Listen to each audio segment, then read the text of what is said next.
हाल ही में जम्मू और कश्मीर में एमपीज के इलेक्शन हुए थे और उनका रिजल्ट सामने आ चुका है। सारी पार्टियों ने अपने एड़ी चोटी का जोर लगा दिया था और इस बार का जो मुकाबला था वो देखने के लायक था। जम्मू और कश्मीर में टोटल 5 सीटें हैं और इन 5 सीटों के लिए जो बड़ी बड़ी पार्टियां मैदान में उतरी थी उनमें national conference, PDP, Congress, Jammu और कश्मीर अपनी पार्टी, बीजेपी और कुछ इंडिपेंडेंट कैंडिडेट उतरे थे।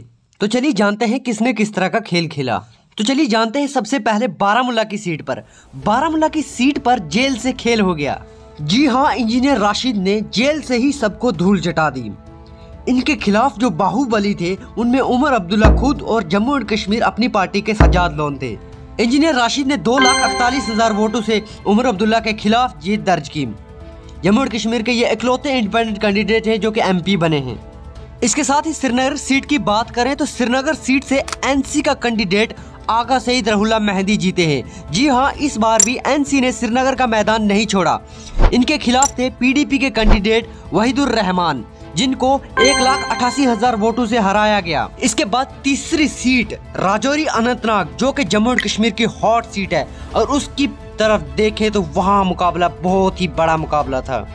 वहाँ पर जम्मू और कश्मीर पीपल्स डेमोक्रेटिक पार्टी की प्रेसिडेंट महबूबा मुफ्ती और नेशनल कॉन्फ्रेंस के कैंडिडेट मियां अल्ताफ हुसैन मैदान में उतर चुके थे और इस सीट पर सबकी नजरें थी। लेकिन जब रिजल्ट आया तो कुछ मामला और ही था। यहाँ पर 2.5 लाख से ज्यादा वोट से मियां अल्ताफ हुसैन ने जीत दर्ज की। इसके बाद चौथी सीट जम्मू एक सुस्त सीट थी। यहाँ के दोनों ही कैंडिडेट बहुत ही लेजी थे। यहाँ पर बीजेपी के कैंडिडेट जुगल किशोर और कांग्रेस के कैंडिडेट रामन भल्ला के बीच में मुकाबला था। बीजेपी ने इस मैदान में बाजी मार ली और जुगल किशोर शर्मा बीजेपी के कैंडिडेट 1,35,000 वोटों से जीत गए। उसके बाद आखिरी सीट उधमपुर की सीट, यहाँ पर बहुत ही खतरनाक मुकाबला था। कांग्रेस के कैंडिडेट चौधरी लाल सिंह और बीजेपी के कैंडिडेट डॉक्टर जितेंद्र सिंह आमने सामने थे। लेकिन डॉक्टर जितेंद्र सिंह ने अपनी विकेट को उड़ने नहीं दिया, बहुत ही अच्छी तरीके से संभाल के रखा और 1,24,000 वोटों से जीत दर्ज की।